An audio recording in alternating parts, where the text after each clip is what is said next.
Hello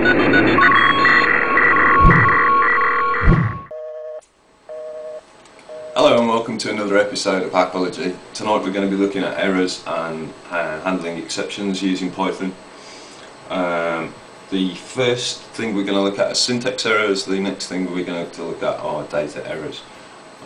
So the first error you might encounter in Python is a misspelling of a standard function.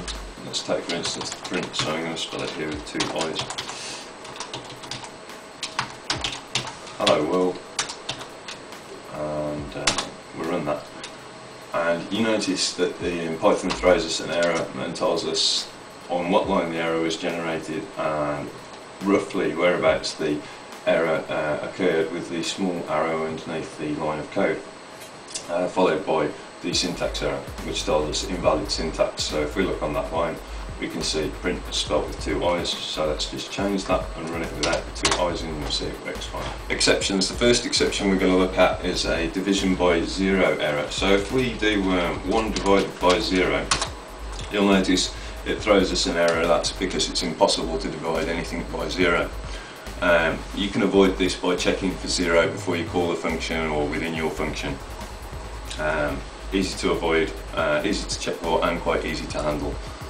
The next error is if you try referencing an undeclared variable, so it means a variable that hasn't been set yet, it will throw you an error. So let's try 13 plus spam, and you'll see it's thrown us an error and it says spam is not defined, which is quite right, and we don't have any spam defined. Okay.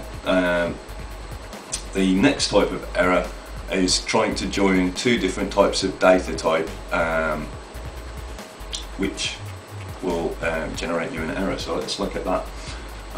We're going to say a string of 3. In fact, no, we're not. We're going to say a string of 3 plus a number of 3.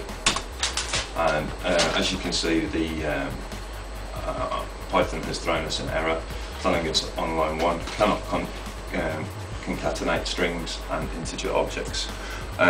We could, if we converted the integer to a string, and if the string was numerical, we could also convert that to an integer, so it could work either way, and we can also validate against these.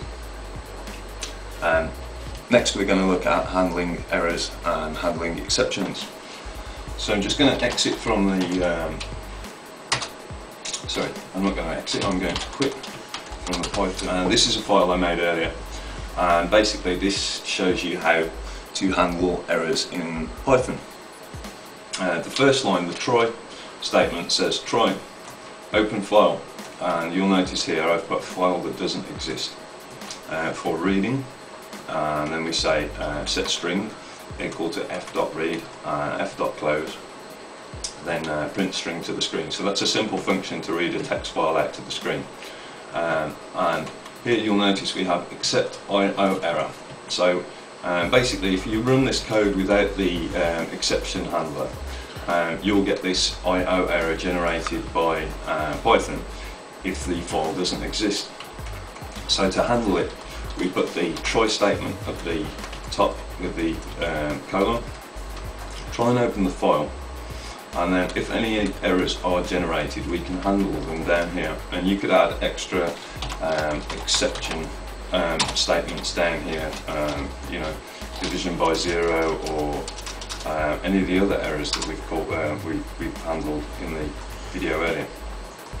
So let's just quit out of this.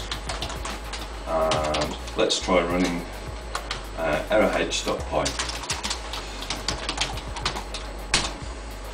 and you'll see that the error handler has noted that we don't have a file called a file that doesn't exist, and has thrown the error and printed to screen error opening file. So let's just go back into the error handler, and I'm just going to change the text that we are opening, and we're going to change this to error h.py, save it, file X, so that file does exist now.